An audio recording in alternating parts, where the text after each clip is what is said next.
এটা হইলে সমস্যা কি? বয়সভিত্তিক যে শিশুদের আচরণ এটা ডিলেট হতে পারে।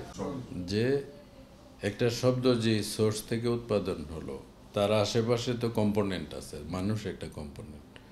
কোনো মানুষ যদি এই উচ্চমাত্রার শব্দের জন্য তার বিরক্তির কারণ হয়, তাইলেই হইল এটা শব্দ দূষণ। শব্দ দূষণ আপনি এটা মাপবেন কিভাবে? 55 ডেসিবেলের উপরে কোনো জায়গায় শব্দ উৎপাদন হইলেই ওইটা দূষণের পর্যায়ে যায়। এখন এটা ওয়ার্ল্ডের অন্যান্য সিটিতে প্রযোজ্য, অ্যাপ্লিকেবল, যে 55 ডেসিবেল পর্যন্ত শব্দ অ্যাকসেপ্টেবল। আর আমাদের ঢাকায় যে শব্দটা উৎপাদন হয় আর কি, ওইটা অনেক বেশি। যেমন 100 to 130, 40 ডেসিবেল পর্যন্ত আপনি পাবেন। কিছু ক্রাউড, হ্যাঁ, কোনো ক্রাউডি জোন আছে, যেমন মনে করেন ইন্ডাস্ট্রিয়াল এরিয়া, মহাকালী, ফার্মগেট, কারণ বাজার। টিএসসিতে ইদানিং নতুন সংযুক্ত হয়েছে যে ডোল বাদ্যযন্ত্র বাজায় প্রোগ্রাম করে ছেলে মেয়েরা, এইগুলা। তারপরে অ্যাম্বুলেন্সের উৎপাদিত শব্দ আছে, ওইটা ননস্টপ বাজাইতে থাকে। তাছাড়া আমাদের ঢাকা সিটিতে আপনি জেনে থাকবেন, অন্য সিটিতে কিন্তু এই প্রবলেমগুলো হয় না। যেমন এত ট্রাফিক কনজেশন নেই, আমাদের অ্যাকচুয়ালি ভেহিকেল বেশি থাকাতে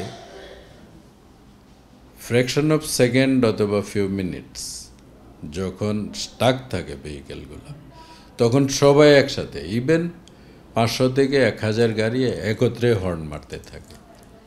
তো এখন এটা সামাজিক জীবনে কি এফেক্ট করতে পারে? আমরা এটা হইলে সমস্যা কি?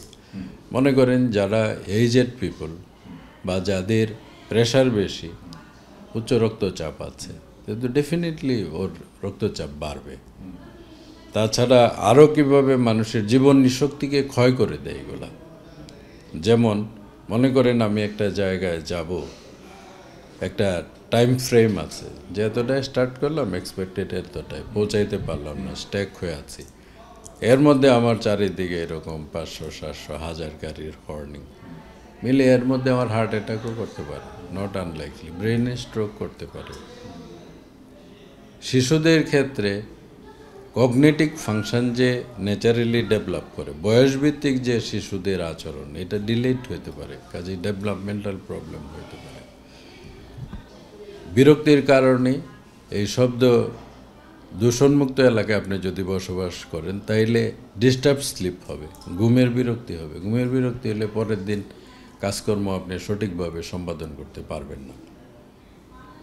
আপনি অ্যাসোসিয়েটেড কনকমিটেন্ট যদি অন্যান্য কোনো রোগে থাকেন, স্ট্রেস থেকে ডায়াবেটিস বাড়তে পারে, প্রেশার বাড়তে পারে, অস্থিরতা থেকে হার্টের যদি আগে থেকে কোনো সমস্যা থাকে, বাইপাস করা থাকে, ব্রেনের অপারেশন করা থাকে, তাইলে তাদের জন্য ডিজাস্টার।